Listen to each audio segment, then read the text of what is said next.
اللهم صل على سيدنا محمد وعلى آله وصحبه وبارك وسلم وصلوا عليه۔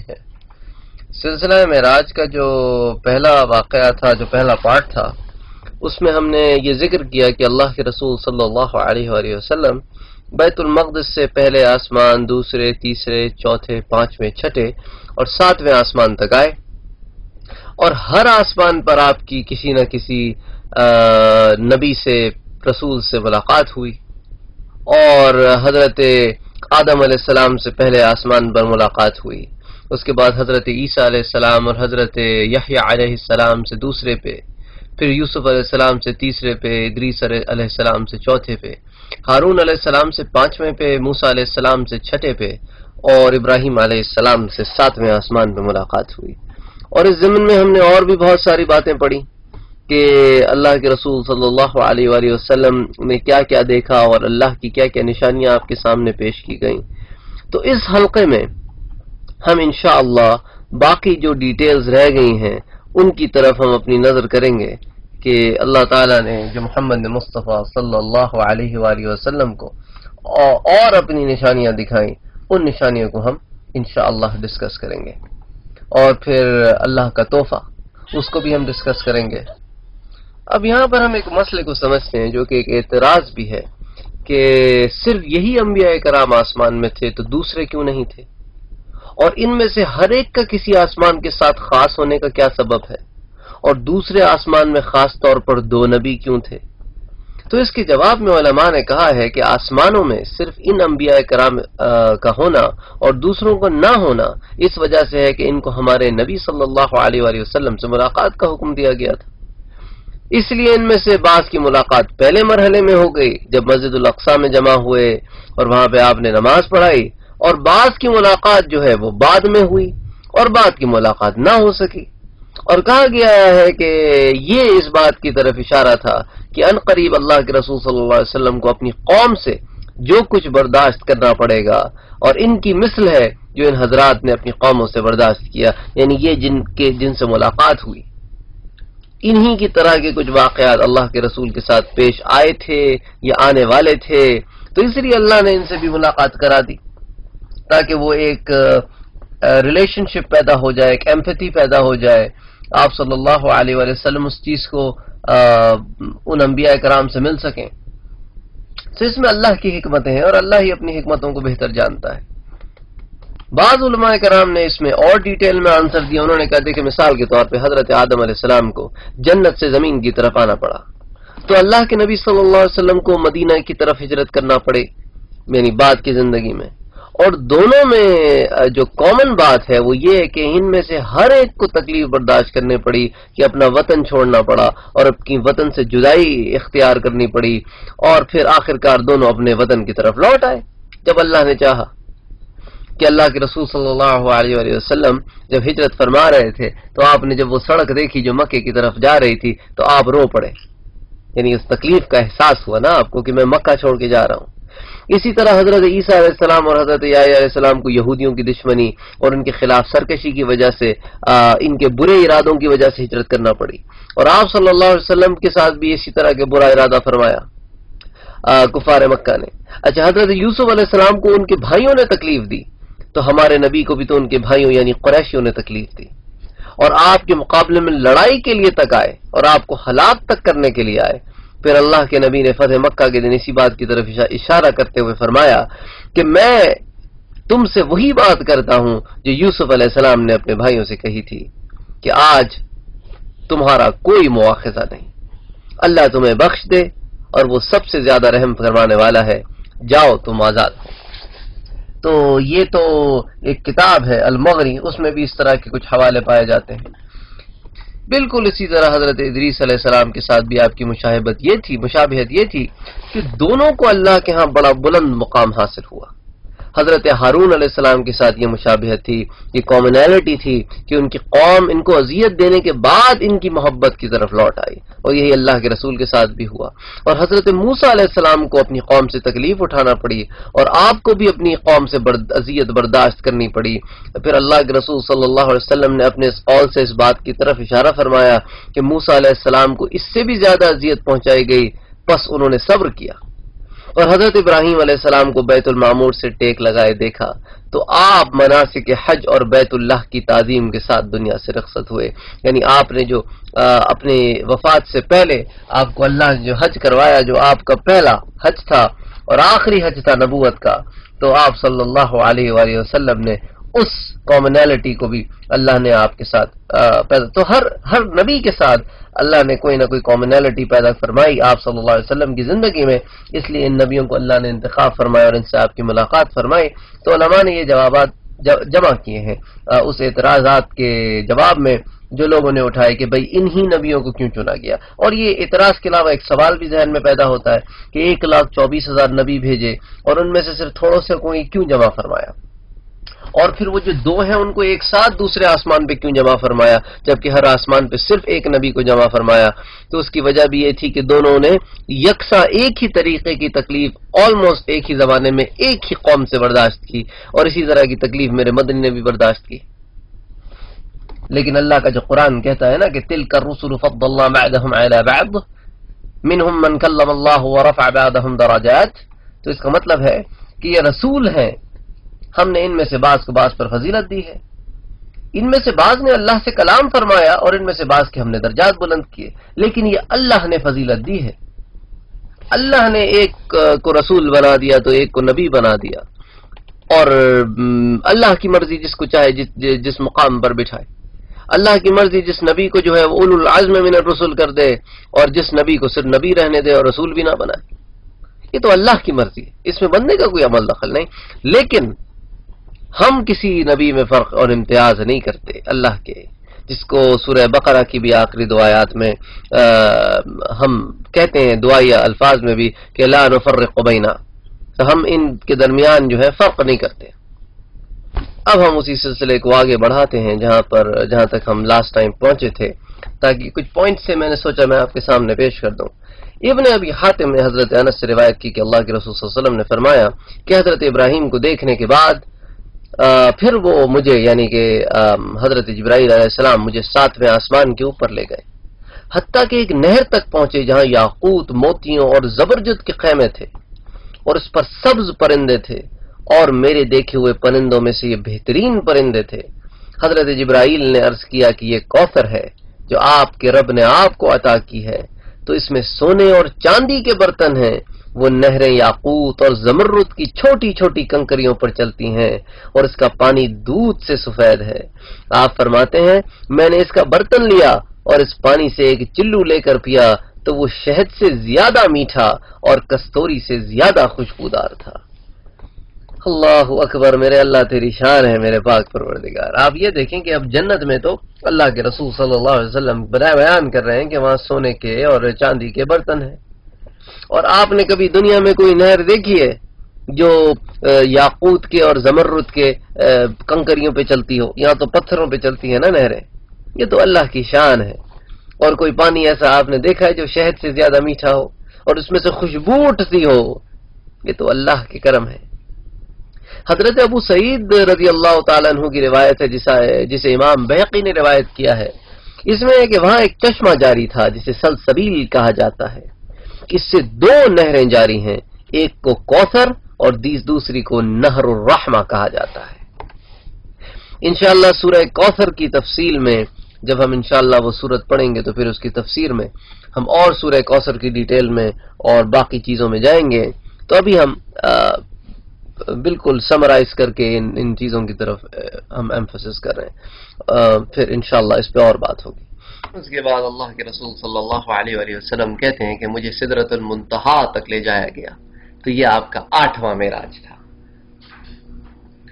جس کو قرآن کہتا ہے کہ عند سدرۃ المنتہا، سدرۃ المنتہا کے قریب عندها جنت المأوا، اور اس کے پاس جنت المأوا ہے، اور اس کو اللہ پھر سدرۃ المنتہا کی کیفیت کو بیان کرتا ہے میرے بندوں، اذ یغشی السدرۃ ما یغشی، اور چھا رہا تھا بیری پر جو چھا رہا تھا، یعنی تمہارے پاس وہ الفاظ نہیں ہیں جو اس کو بیان کر سکے۔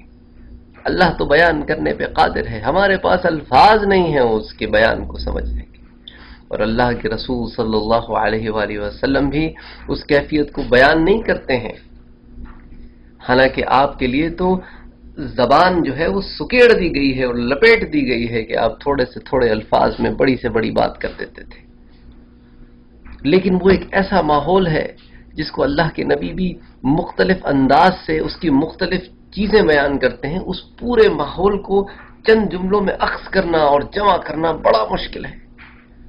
اس کا آپ کو اندازہ ہوگا جب اس کی مختلف کیفیات جو حدیثوں میں آئی ہیں میں بیان کرتا ہوں آپ کے ساتھ۔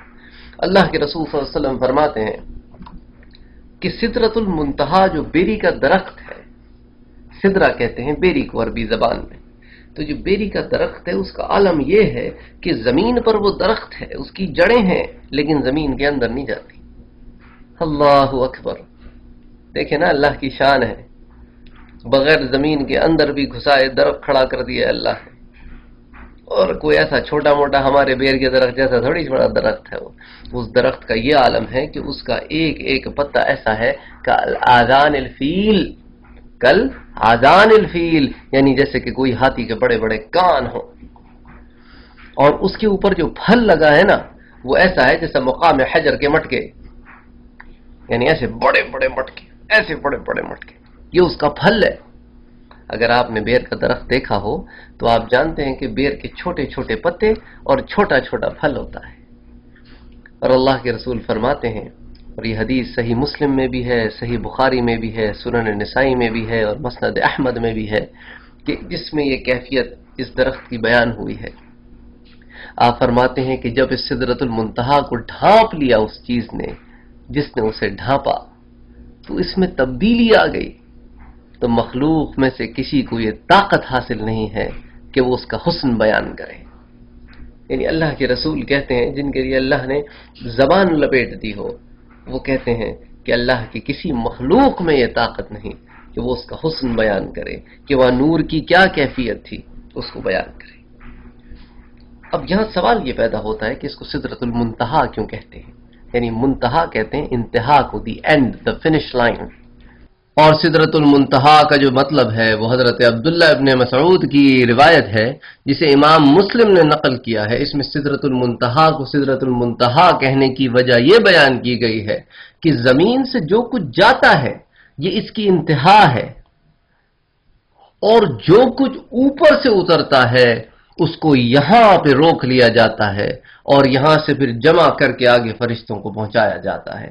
یعنی نیچے کے جو احکامات ہیں، جو فرشتے نیچے سے احکامات لے کر جو نیچے سے فرشتے اپنے کام اور رپورٹس لے کے آتے ہیں، وہ یہاں تک پہنچتی ہیں، اس کے اوپر ان کو جانے کی اجازت نہیں ہے، اور اوپر سے جو احکامات اترتے ہیں اسے فرشتے یہاں ریسیو کرتے ہیں، تو اس لیے اس کو سدرۃ المنتہا کہا گیا ہے، یعنی دا لمٹ لائن، اس کے آگے جانے کی اجازت نہیں ہے۔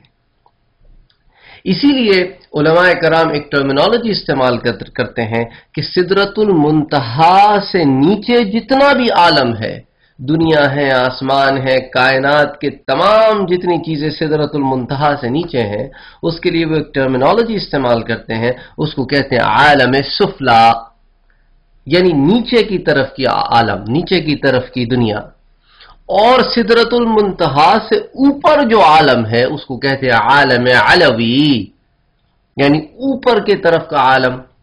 تو آپ کبھی ان ٹرمینالوجیز کو سنیں کبھی علماء سے کہ عالم سفلا یا عالم علوا، تو اس کا مطلب یہی ہے کہ وہ مقام جو سدرۃ المنتہا سے نیچے ہے اور جو سدرۃ المنتہا سے اوپر ہے، تو عالم علوی اور عالم سفلا۔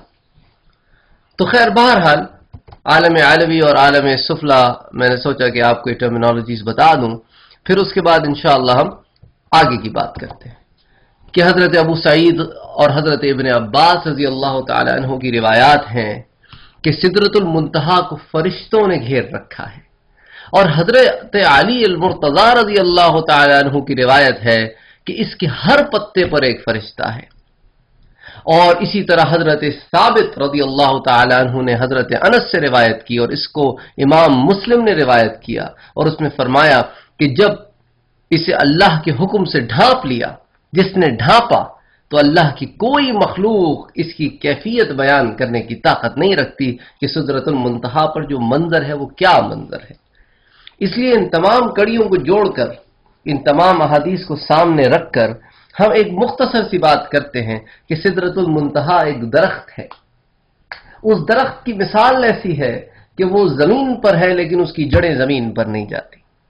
اور اس درخت کی مثال ایسی ہے کہ اس کے اوپر پھل بھی ہیں اور پتے بھی ہیں، اور پتے اتنے بڑے بڑے ہیں کلادان الفیل، گویا ہاتھی کے کان ہوں، اور اس کے پھل اتنے بڑے بڑے ہیں گویا حجر قلال کے مٹکے ہوں. اور اس کی کیفیت کچھ اس طرح کی ہے کہ اس کے ایک ایک پتے پہ اللہ کا ایک ایک فرشتہ ہے. اور اس کی کیفیت کچھ اس طرح کی ہے کہ اس کو ڈھانپ رکھا ہے پتنگوں نے، اور اس کو ان پتنگوں کی کیفیت یہ ہے کہ وہ سونے سے بنائے گئے ہیں. ہمارے دنیا والے پتنگوں کی طرح نہیں ہے. اس کو جن پتنگوں نے ڈھانپ رکھا ہے اللہ نے انہیں سونے سے بنایا ہے. اللہ اکبر. اور اس کا عالم یہ ہے کہ فرشتوں نے اس درخت کو گھیر رکھا ہے اور عالم سجود میں اس اللہ کے حضور میں گر پڑے ہیں. تو ایک اس عالم کو بندہ دیکھے، پھر نور ہی نور ہو ہر طرف، تو بتائے کون سی زبان ہے جو اس پورے ماحول کو بیان کر سکتی ہے اس مخلوق میں سے؟ یہ تو اللہ ہی ہے جو اس کو بیان کر سکتا ہے. تو اس لیے وہ کڑیاں ہیں اس ماحول کی جو وہاں پیدا ہے. اللہ اکبر. یعنی ایک لمحے کو انسان ان تمام چیزوں کو یکجا بھی کرنا چاہے نا اپنے ذہن میں تو دشواری ہوتی ہے. تو جس خیال کو خیال میں سمونا مشکل ہو اس کو پھر زبان سے ادا کیسے کر سکتے ہیں؟ اچھا، پھر علماء کرام نے اس پر ایک اور بحث کی ہے. انہوں نے کہا کہ اللہ نے چنا تو سدرۃ المنتہا کے لیے، اس منتہا کے لیے سدرہ یعنی بیری کے درخت کا کیوں انتخاب فرمایا؟ تو ابن دہیہ فرماتے ہیں کہ سدرہ کا انتخاب کیا گیا کہ کسی دوسرے درخت کا اختیار کیوں نہیں کیا گیا؟ اس کی وجہ یہ ہے کہ اس میں 3 ایسی کوالٹیز ہیں. ایک تو اس کا سایہ بہت لمبا ہوتا ہے، اور اس کی لذت اچھی ہوتی ہے، اس کی خوشبو اچھی ہوتی ہے. اور اسی لیے سدرۃ المنتہا یعنی سدرہ یعنی کہ بیری کے درخت ایمان کی طرح ہے، جس میں قول، عمل اور نیت تینوں کا ایک جگہ یکجا ہونا پایا جاتا ہے. پس سایہ عمل کی طرح ہے، ذائقہ نیت کی طرح ہے، اور خوشبو قول کی طرح ہے. تو اس کے اندر ایک مومن کی سی صفات پائی جاتی ہیں. یعنی آپ دیکھیں علماء کرام کی خدمتیں دیکھیں، کن کن چیزوں پر انہوں نے غور کر کے موتی چنے ہیں ہمارے لیے تاکہ ہمیں مسئلے سمجھ میں آئے. کیونکہ ایک بڑا لاجیکل سوال ہے ذہن میں پیدا ہوتا ہے، اللہ نے کتنے سینکڑوں کروڑوں درخت بنائے ہیں، سدرہ کا انتخاب کیوں کیا؟ اسی طرح جیسے ہم نے پہلے ایک بحث کی جو علماء کرام کی بحث تھی، جس کا میں نے آپ خلاصہ بیان کیا کہ یہی انبیاء کیوں چنے گئے. یہ انبیاء کی بڑی شان ہے، ساروں کے ساروں کی بڑی شان ہے، لیکن یہی کیوں؟ اور کوئی کیوں نہیں؟ سارے کیوں نہیں؟ تو خیر بہرحال یہ علماء کرام کا ہم پہ آپ سمجھ لیں احسان ہے کہ انہوں نے اتنی محنت سے یہ ساری چیزیں جمع فرمائیں. اسی طرح سدرۃ المنتہا کے پاس 4 نہریں دیکھی گئیں. اللہ کے رسول نے فرمایا کہ میں نے جبریل سے پوچھا کہ یہ جو 2 ظاہر کی اور 2 باطن کی نہریں ہیں یہ کیا ہیں؟ تو جبریل نے مجھے بتایا کہ جو باطنی نہریں ہیں وہ جنت کی نہریں ہیں، اور جو ظاہری نہریں ہیں وہ نیل و فرات ہیں. اللہ اکبر. یعنی میرے مدنی کو اللہ نے جو کہا نا کہ ہم نے آپ کو بلایا تاکہ اپنی بڑی بڑی نشانیاں دکھائیں، تو دیکھیں نا ذرا اللہ کتنی بڑی بڑی نشانیاں دکھاتا ہے. پھر میرا مدنی کہتا ہے، جس کو صحیح بخاری میں بھی بیان کیا گیا ہے، ثم عرج بی حتی ظہرت المستوى، پھر مجھے اٹھایا گیا. ثم عرج، مجھے اٹھایا گیا، اوپر لے جایا گیا. یعنی یہ میرے مدنی کا 9واں معراج ہے. پھر مجھے اوپر لے جایا گیا حتیٰ کہ میں مقام مستوا پر چڑھا.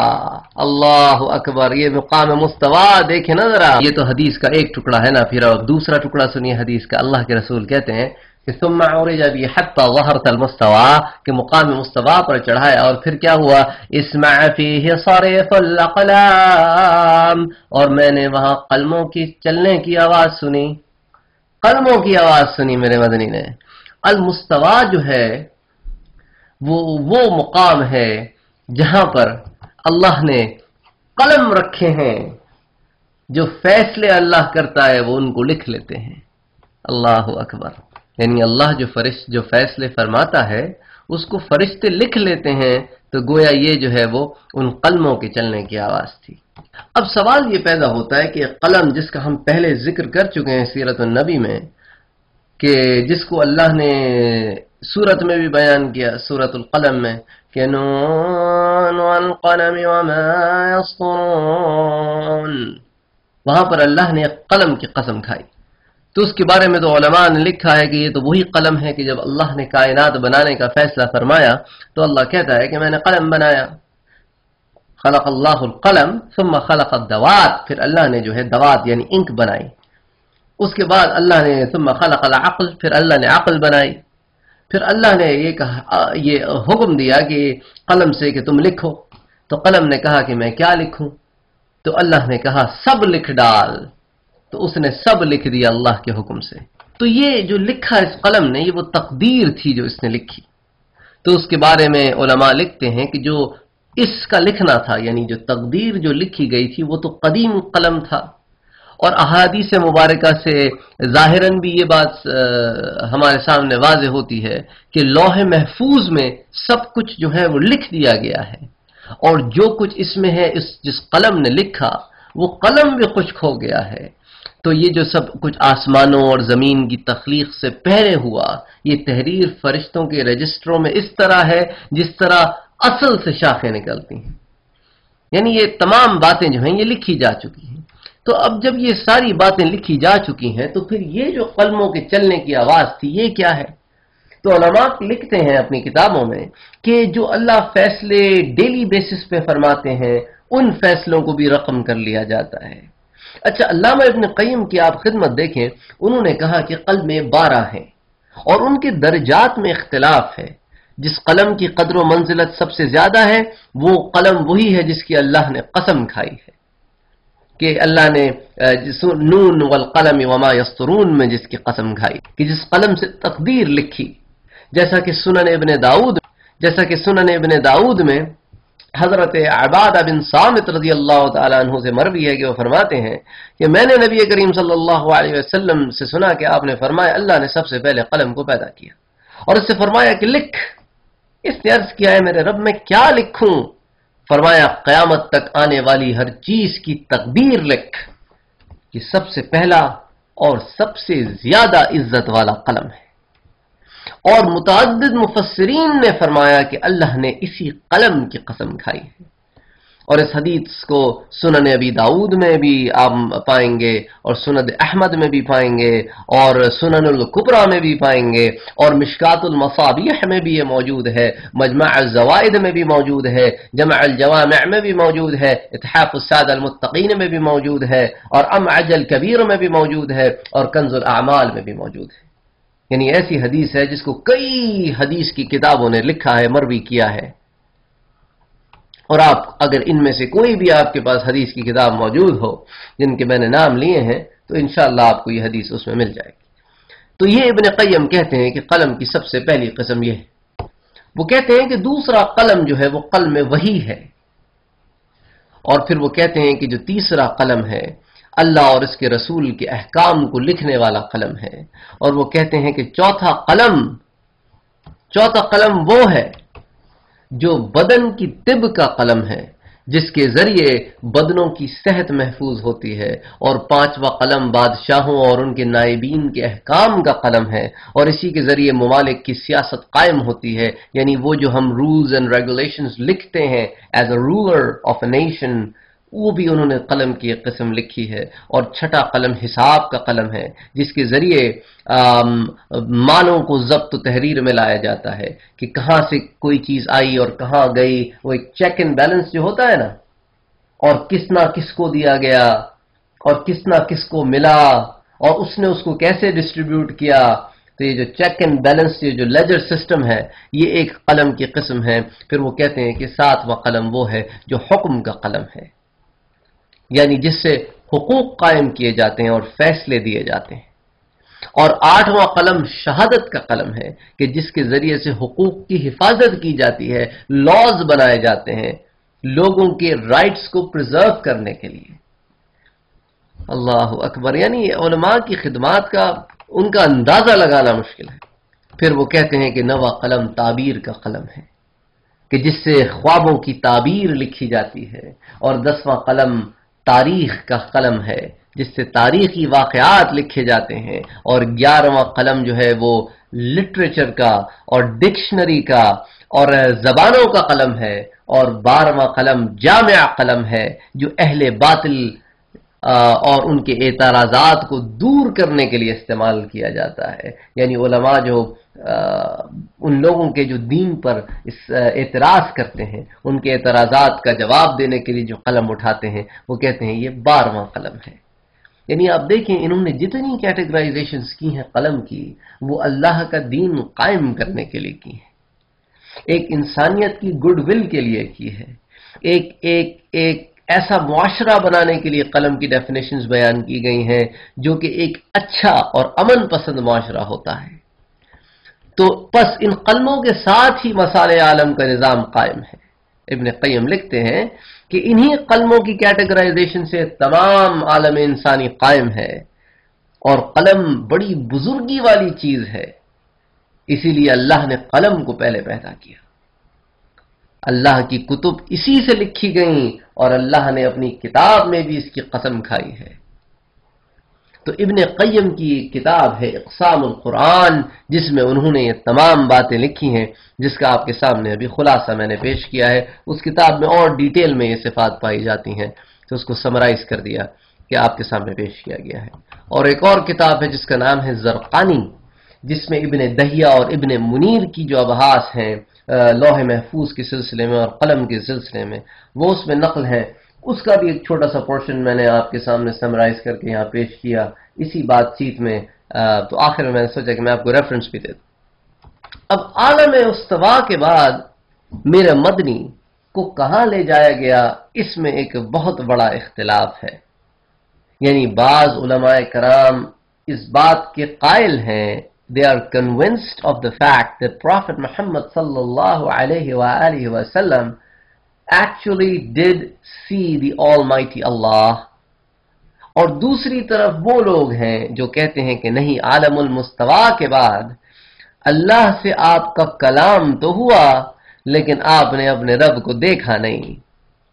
اب ان دونوں علماء کرام کی جو رائے ہیں وہ ہم ایک ایک کر کے ڈسکس کریں گے تاکہ آپ کو مسئلہ سمجھ میں آ جائے کہ کس کا کیا پوائنٹ آف ویو ہے اور ان کے پیچھے کون سے صحابہ ہیں اور اس رائے کے پیچھے کون سے صحابہ ہیں، تو تاکہ پھر آپ خود ڈیسیجن لے سکیں کہ آپ پروبیبلی کس طرف کنونسڈ ہوتے ہیں. تو خیر بہرحال ہمارا مقصد تو یہاں پر بات بیان کرنا ہے، نہ کہ آپ کو کسی ایک پرٹیکولر رائے کی طرف کنونس کرنا ہے. تو پہلے ہم ان لوگوں کا اوپینین بیان کریں گے جو کہتے ہیں کہ اللہ کے رسول نے اپنی آنکھ سے اللہ کو دیکھا. اس میں بھی دو اوپینینز ہیں جو کہتے ہیں کہ اللہ کو دیکھا. ان میں سے بعض حضرات تو اس بات کے قائل ہیں کہ اپنی آنکھ سے دیکھا، اور بعض حضرات جیسا کہ حضرت عبداللہ ابن عباس رضی اللہ تعالیٰ عنہ ہیں، جیسا کہ امام بصری رحمہ اللہ علیہ ہیں، وہ کہتے ہیں دیکھا تو لیکن دل کی آنکھ سے دیکھا. اب آیتیں جو ہیں وہ سورۃ النجم کی 8ویں آیت سے بات شروع ہوتی ہے.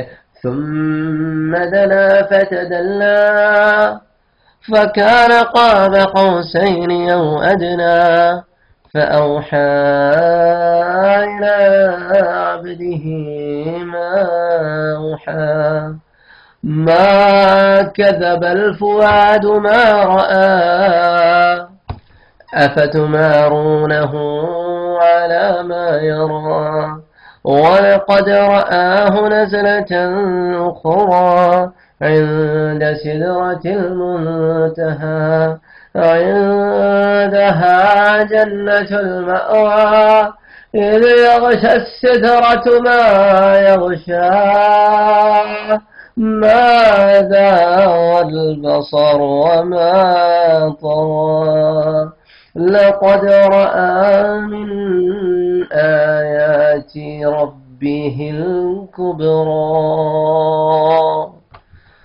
اللہ اکبر، اللہ کا کلام ہے، اس میں اتنی تاثیر ہے، اتنی تاثیر ہے۔ اللہ ہم سب کو اس کو سمجھنے کی توفیق عطا فرمائے، اس کو فیل کرنے کی توفیق عطا فرمائے۔ خیر، بہرحال یہاں پر جو علماء کرام جو کہتے ہیں کہ دیکھا گیا ہے، وہ کہتے ہیں ثم دنا فتدلی، پھر وہ رب العزت اپنے حبیب محمد سے قریب ہوا، پھر اور زیادہ قریب ہوا، فکان قاب قوسین او ادنا، پھر جلوہ حق اور حبیب مکرم میں صرف 2 کمانوں کی مقدار فاصلہ رہ گیا، یا انتہائی قرب میں اس سے بھی کم ہو گیا۔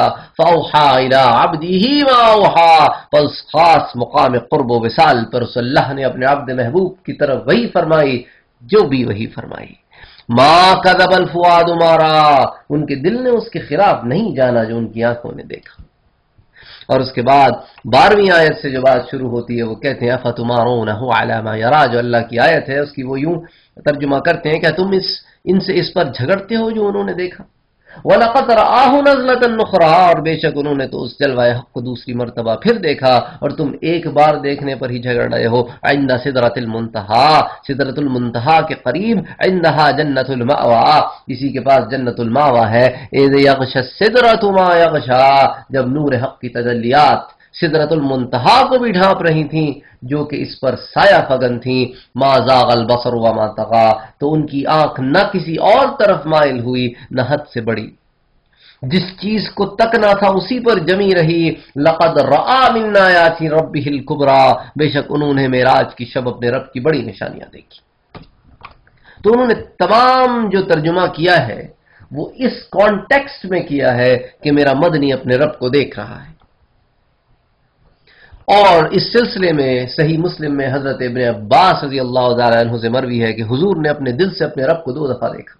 یہ حضرت ابن عباس کی رائے ہے، اللہ کے رسول نے اپنی زبان سے نہیں فرمایا، ابن عباس کی رائے ہے کہ اللہ کے رسول نے اپنے رب کو 2 دفعہ دل کی آنکھ سے دیکھا، جس کا بیان وہ کہتے ہیں کہ ثم دنا فتدلی میں ہے۔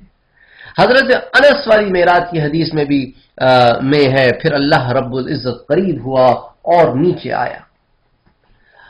اچھا، ترمذی میں ایک غریب حدیث ہے جس کو ترمذی نے غریب کیٹیگرائز کیا ہے کہ حضرت ابن عباس سے مروی ہے کہ اللہ کے رسول نے اپنے رب کو دیکھا۔ حضرت اکرمہ رحمہ اللہ فرماتے ہیں کہ میں نے یہ سن کر کہا، پھر یہ آیت کہاں جائے گی جس میں فرمان ہے کہ لا تدرکہ الابصار وہو یدرکہ الابصار، اسے کوئی نگاہ نہیں پا سکتی لیکن وہ سب نگاہوں کو پا سکتا ہے۔ تو حضرت عبداللہ ابن عباس رضی اللہ تعالیٰ عنہ نے جواب دیا کہ یہ اس وقت ہے جب کہ وہ اپنے نور کی پوری تجلی کرے، ورنہ آپ نے اپنے رب کو 2 دفعہ دیکھا ہے۔ تو وہ ایک دلیل یہ لے کر آتے ہیں قرآن کی اس تفسیر کے بعد۔ اچھا، جو لوگ دوسرا ویو پوائنٹ رکھتے ہیں کہ میرے مدنی نے اپنے رسول اپنے رب کو نہیں دیکھا، بلکہ یہ تمام آیتیں جو ہیں وہ حضرت جبرائیل علیہ السلام کی طرف نشاندہی کرتی ہیں، تو اپنے حضرت جبرائیل علیہ السلام کو پوائنٹ آؤٹ کرتی ہیں۔ تو اس کا وہ ریزن یہ دیتے ہیں، وہ کہتے ہیں کہ آپ ثم دنا فتدلی کی بجائے آپ ذرا 3 آیتیں اور اوپر چلے جائیں، جو 5ویں، 6ٹھی اور 7ویں آیت ہے، 8ویں آیت سے پہلے، اس میں اللہ کہتا ہے علمہ شدید القوى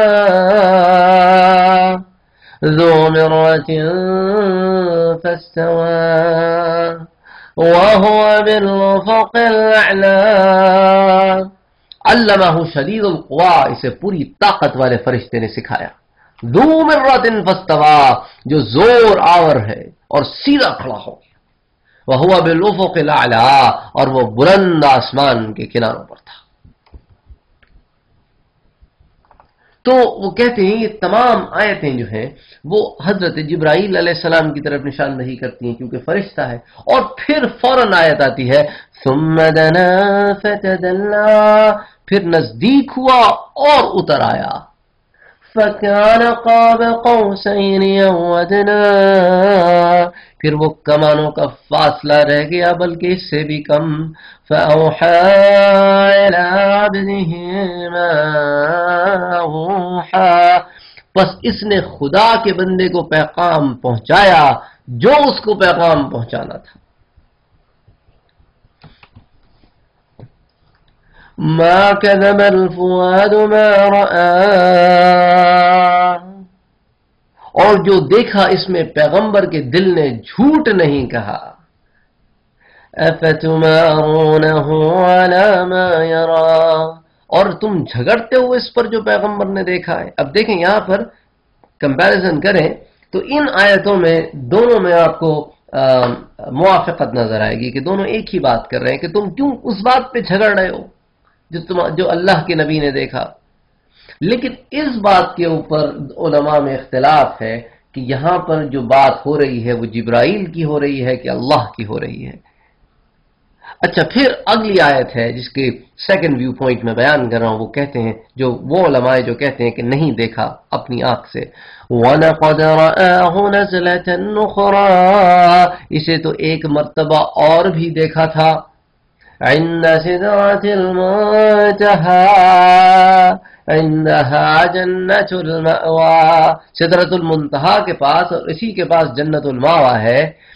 تو وہ کہتے ہیں کہ جبرائیل علیہ السلام کو اللہ کے رسول نے ایک دفعہ اپنی پوری شکل و حیت میں تو سورہ مدثر کے نازل ہونے سے پہلے دیکھا کہ آپ آسمان پر چھائے ہوئے تھے اور کچھ نظر نہ آتا تھا سوائے جبریل کے.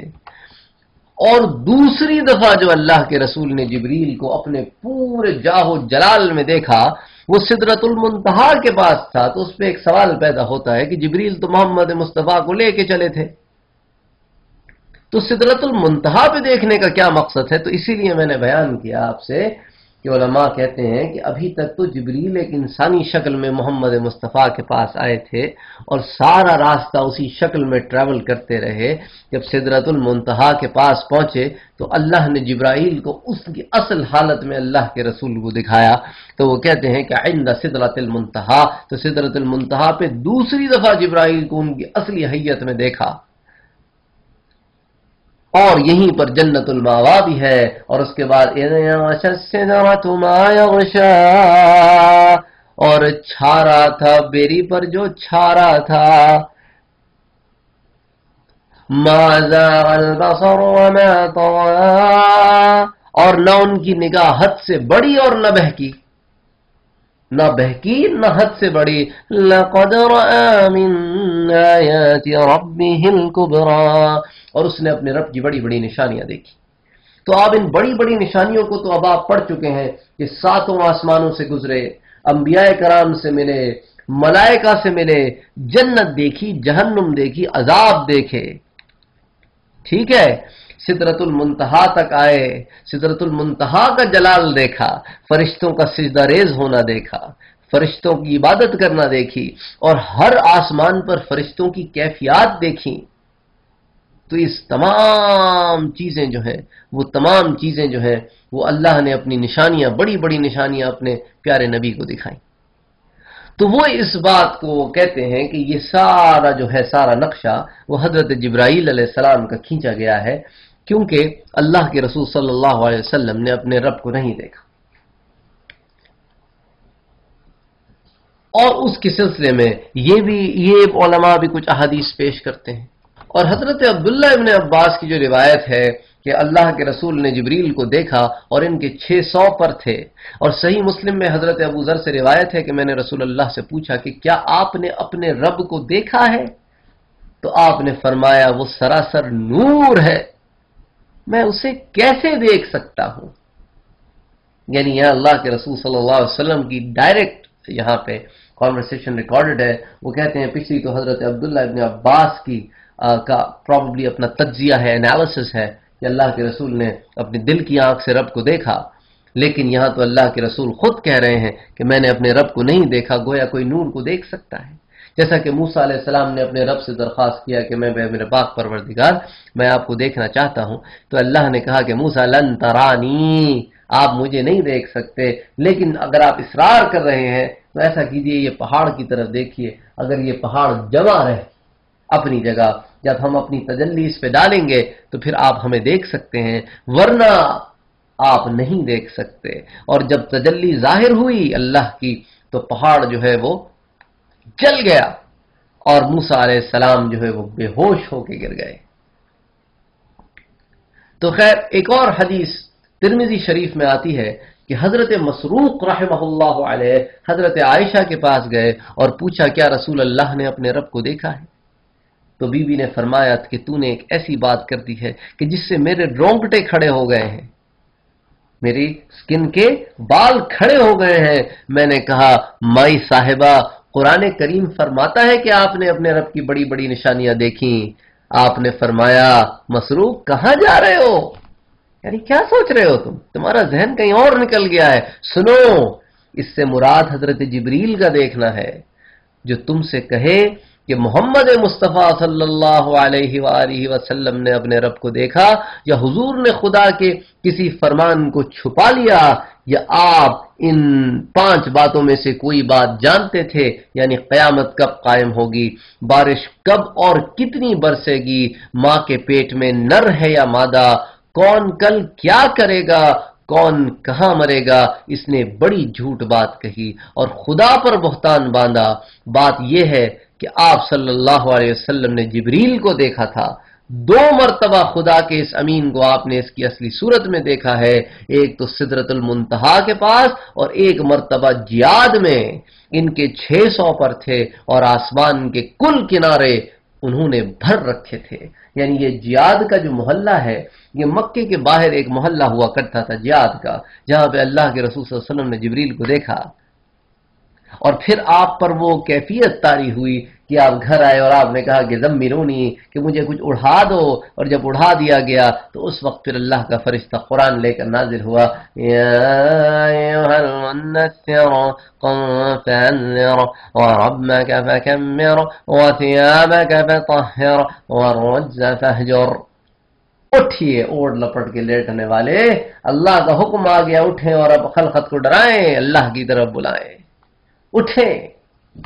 تو یہ وہ مقام تھا جس کے بارے میں بی بی عائشہ رضی اللہ تعالی عنہ نے یہاں فرمایا۔ اور صدیقہ یعنی بی بی عائشہ رضی اللہ تعالی عنہا نے اپنی اس جواب کے بعد یہ آیت پڑھی کہ لا تدرکہ الابصار، یعنی یہ جو ہم پچھلے آیت پڑھ چکے ہیں جس کو حضرت عبداللہ ابن عباس نے بھی کوٹ کیا، لیکن انہوں نے اس کا کچھ اور مطلب بیان کیا کہ اس کا مطلب تو یہی ہے کہ لا تدرکہ الابصار، اس کو کوئی آنکھ نہیں پا سکتی، وہو یدرک الابصار، اور وہ ہر آنکھ کو دیکھ سکتا ہے، ہر ایک کو دیکھ سکتا ہے۔ وہ کہتے ہیں یہ وہ کیفیت ہے جب اللہ اپنی پوری تجلی کے ساتھ ہو، لیکن بی بی عائشہ فرماتی ہیں کہ کسی عالم میں ہم اپنی ان آنکھوں سے اپنے رب کو نہیں دیکھ سکتے۔ تو انہوں نے فرمایا کہ کوئی آنکھ اسے نہیں دیکھ سکتی، وہ سب نگاہوں کو پا لیتا ہے، اور کسی انسان سے خدا کا کلام کرنا ممکن نہیں، ہاں وحی کے ذریعے یا پردے کے پیچھے سے۔ تو اس طرح تو اللہ نے اپنے بندوں سے کلام فرمایا ہے، لیکن براہ راست فیس ٹو فیس کانورسیشن نہیں ہوئی۔ پھر فرمایا جو تم سے کہے کہ حضرت کو کل کی بات کا علم تھا، اس نے غلط اور جھوٹ کہا۔ پھر آیت پڑھی قرآن کی ان اللہ وعنده علم الساعہ، آخر تک پڑھی کہ اللہ کے پاس ہے کہ قیامت کب ہوگی، اور کسی کے پاس یہ علم نہیں ہے۔ اور فرمایا کہ جو کہے کہ حضور نے خدا کی کسی بات کو چھپا لیا، اس نے بھی جھوٹ کہا اور تہمت باندھی۔ پھر آیت پڑھی یا ایھا الرسول بلغ ما انزل الیک من ربک، اے رسول صلی اللہ علیہ وسلم جو تمہاری جانب تمہارے رب کی طرف سے نازل کیا گیا اسے پہنچا دو۔ تو جو یہ کہے کہ اللہ کے رسول نے چھپا لی تو اس نے اللہ کے رسول پر جھوٹ بولا۔ اور وہاں آپ نے جبرائیل کو ان کی اصلی صورت پر 2 مرتبہ دیکھا ہے۔ تو یہ بی بی عائشہ کا اتنا طویل جواب دینا، اس بات کو رد کرنا تھا۔ یہ ان علماء کا پوائنٹ آف ویو ہے کہ جو کہتے ہیں کہ نہیں دیکھا، کہ اتنا ڈیٹیل جواب دیا تاکہ یہ بات جڑ سے ختم ہو جائے کہ اللہ کے رسول کو نہ علم غیب ہے، نہ اللہ کے رسول نے اپنے رب کو اپنی آنکھوں سے دیکھا، اور جو یہ بات کرتے ہیں وہ بھی جھوٹ بولتے ہیں، اور جو یہ بات کرتے ہیں کہ نعوذ باللہ اللہ کے رسول نے کوئی بات چھپا لی، وہ بھی جھوٹ بولتے ہیں، کیونکہ اللہ کے رسول تو قرآن سے باہر جا ہی نہیں سکتے اور اللہ کے حکم کو بھی ٹال نہیں سکتے، ان کو تو اس پہ کام کرنا ہی کرنا ہے۔ تو اللہ کے رسول صلی اللہ علیہ وآلہ وسلم پھر ایسا عمل کیسے کر سکتے ہیں جس کو اللہ نے اجازت نہ دی ہو؟ تو خیر بہرحال یہ بی بی عائشہ کی وہ طویل حدیث تھی جس کو میں نے بیان کیا کہ اس میں انہوں نے دو آیتوں، قرآن کی دو آیتوں کا انہوں نے اس میں ذکر کیا۔ ایک تو سورہ انعام کی آیت نمبر 103 ہے کہ لا تدرکہ الابصار وہو یدرک الابصار وہو اللطیف الخبیر، کہ آنکھیں اس کا احاطہ نہیں کر سکتی لیکن وہ اس کی آنکھیں ہر چیز کا احاطہ کر سکتی ہیں اور وہ لطیف خبر رکھنے والا ہے۔ اور جو دوسری آیت انہوں نے پڑھی وہ سورہ شورا کی آیت نمبر 51 تھی، وَمَا كَانَ لِبَشَرٍ أَن يُكَلِّمَهُ اللَّهُ إِلَّا وَحْيًا أَوْ مِن وَرَاءِ حِجَابٍ، اور کسی انسان کے لیے لائق نہیں کہ اللہ اس سے کلام کرے مگر وحی کے ذریعے یا پردے کے پیچھے سے۔ اور نبی کریم صلی اللہ علیہ وآلہ وسلم نے فرمایا، اور یہ حدیث صحیح مسلم میں اور جامع ترمذی میں موجود ہے، وَاعْلَمُوا أَنَّكُمْ لَن تَرَوْا رَبَّكُمْ حَتَّى تَمُوتُوا، اور جان لو کہ تم اپنے رب کو ہرگز نہیں دیکھ سکو گے حتیٰ کہ مر جاؤ۔ تو بہرحال وہ علماء جو اس طرف ہیں کہ آپ نے اپنے رب کو دیکھا، وہ آپ صلی اللہ علیہ وآلہ وسلم کی اس فضیلت کو قائم کرنا چاہتے ہیں کہ آپ کے حصے میں وہ فضیلت آئی جو اور کسی نبی کے حصے میں نہیں آئی کہ رب کو دیکھا، اور وہ علماء جو کہتے ہیں کہ رب کو نہیں دیکھا وہ کہتے ہیں کہ یہ آپ صلی اللہ علیہ وسلم کو ابھی فضیلت دی نہیں گئی ہے۔ تو اسی لیے ان کنکلوژن حضرت ابن عباس معراج والی رات دیدار اللہ کے ہونے کے قائل ہیں، اور ایک جماعت کا بھی یہی موقف ہے، لیکن زیادہ تر صحابہ کرام اور زیادہ تر علماء اور زیادہ تر ائمہ کرام اس بات کی طرف ہیں کہ آپ نے اپنے رب کا دیدار نہیں کیا۔ تو تابعین اور دوسروں میں بھی اس میں اختلاف ہے۔ بہرحال ان کنکلوژن ایک چھوٹی سی جماعت، ایک چھوٹا سا لوگوں کا، تھوڑے سے لوگوں کا یہ پوائنٹ آف ویو ہے کہ دیکھا، لیکن میجورٹی کا، جمہور کا یہ پوائنٹ آف ویو ہے کہ نہیں دیکھا۔ خیر بہرحال اللہ کے رسول صلی اللہ علیہ وآلہ وسلم جو لوگ کہتے ہیں، جن کا یہ ماننا ہے کہ آپ نے اپنے رب کو دیکھا، وہ کہتے ہیں کہ یہاں مستوا کے مقام سے آپ کو پھر 10واں معراج ہوا۔ وہ 10واں معراج یوں ہوا کہ آپ کے لیے رف رف لایا گیا، اور رف رف پر بیٹھ کر پھر آپ نور کے پردوں سے گزرتے ہوئے اپنے رب کے پاس اس سے ملنے گئے۔ تو حدیثوں میں آیا ہے، جیسا کہ دونوں جماعتیں اس بات کی قائل ہیں کہ 10واں معراج تو ہوا لیکن رویت نہ ہوئی اور رویت ہوئی، اس میں اختلاف ہے۔ تو خیر جب یہ 10واں معراج ہوا میرے مدنی کو، تو وہ اللہ کے حضور صلی اللہ علیہ وسلم اللہ کے حضور تشریف لے گئے، اور پردے کے پیچھے سے یا آمنے سامنے جو بھی ہوا ہو، دیدار کا عالم یا بات چیت کا یا کلام کا عالم، حدیث شریف میں آتا ہے کہ پھر مجھ پر ہر روز دن کی 50 نمازیں فرض کی گئیں، کہ ثم فرضت علی الصلوات 50 صلاۃ فی کل یوم، 50 نمازیں دن کی فرض کی گئی۔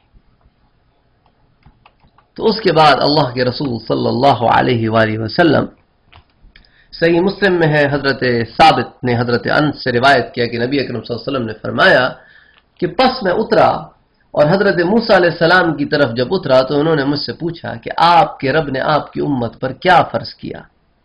میں نے عرض کیا کہ 50 نمازیں۔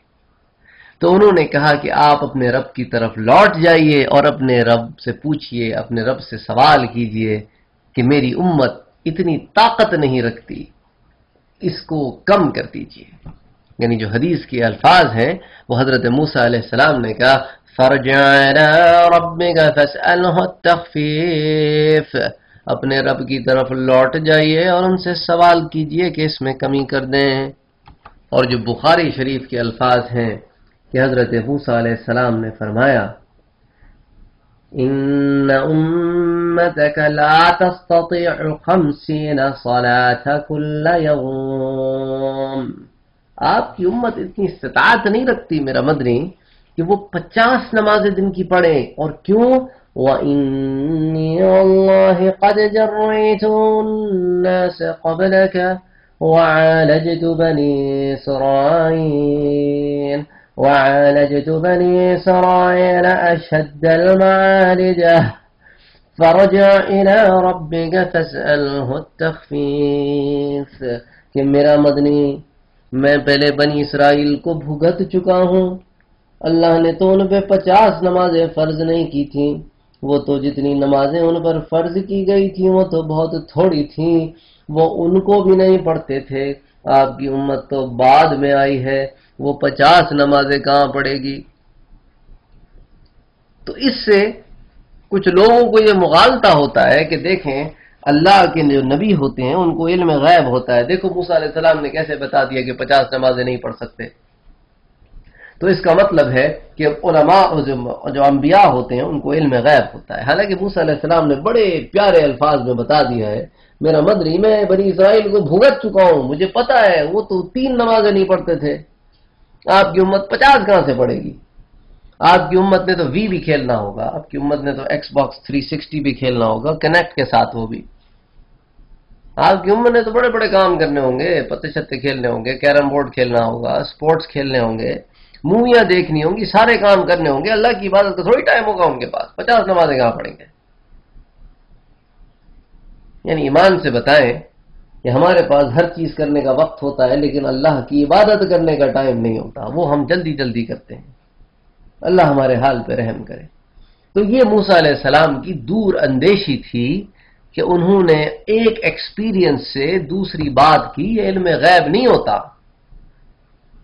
تو خیر بہرحال اس کے بعد اللہ کے رسول صلی اللہ علیہ وآلہ وسلم فرماتے ہیں کہ جب موسیٰ علیہ السلام نے فرمایا کہ فرجع الی ربک فاسألہ التخفیف لامتک، کہ اپنی امت کے لیے اپنے رب سے سوال کیجئے کہ اس میں کمی کرے، تو اللہ کے رسول کہتے ہیں فرجعت، اس کے بعد میں واپس گیا تو اللہ نے 10 کی کمی کر دی. فرجعت الی موسیٰ، میں موسیٰ کے پاس واپس آیا تو موسیٰ علیہ السلام نے کہا کہ ہاں اللہ کے رسول اب کیا حال ہے؟ تو اللہ کے رسول نے کہا کہ اللہ نے جو ہے وہ 10 کم کر دیے. تو انہوں نے کہا اللہ کے رسول وہ 40 بھی نہیں پڑھ سکتے. فرجع الی ربک فاسألہ التخفیف، اپنے رب سے اور کمی کروائیے. اللہ کے رسول کہتے ہیں میں جاتا رہا، میں آتا رہا، میں جاتا رہا، میں آتا رہا، یہاں تک کہ اللہ نے 5 کر دیں. اللہ اکبر. اس کے بعد اللہ کے رسول صلی اللہ علیہ وسلم فرماتے ہیں جب اللہ نے 5 نمازیں کرتی فرجعت الی موسیٰ، میں موسیٰ علیہ السلام کے پاس پھر آیا تو انہوں نے پوچھا بما امرت، آپ کے رب نے کیا حکم دیا ہے؟ تو میں نے کہا امرت ب5 صلوات کل یوم، اللہ نے 5 نمازیں کر دی. تو موسیٰ علیہ السلام نے کہا ان امتک لا تستطيع 5 صلوات کل یوم، میرا مدنی میری بات مانیے، واپس جائیے، آپ کی امت 5 نمازیں بھی نہیں پڑھ سکتی. ہمارے اسلامیات کے ٹیچر جو تھے نا، جب انہوں نے یہ بات ہمیں بتائی، ہم 7ویں جماعت میں تھے، 7th گریڈرز، تو انہوں نے کہا کہ مجھے پتا ہے تم سارے یہی سوچ رہے ہو ایک دفعہ اور چلے جاتے تو شاید ایک آتی رہ جاتی ہے. شاید ہم میں سے بھی کچھ لوگ یہی سوچ رہے ہوں گے کہ ایک آتی رہ جاتی. اب آپ یہ دیکھیں اللہ کی رحمت کے یہاں فیصلے دیکھیں ذرا. 50 نمازیں شکر ہے نہیں پڑھنی پڑی، 5 کرو رہے ہیں ہم. اب دیکھیں موسیٰ علیہ السلام نے اس کے بعد کیا کہا، میرا مدنی جائیے وَإِنِّي قَدْ جَرَبْتُ النَّاسَ قَبْلَكَ وَعَالَجْتُ بَنِي إِسْرَائِيلَ أَشَدَّ الْمُعَالِجَةِ. اب وہ اپنا ایکسپیرینس بیان کر رہے ہیں.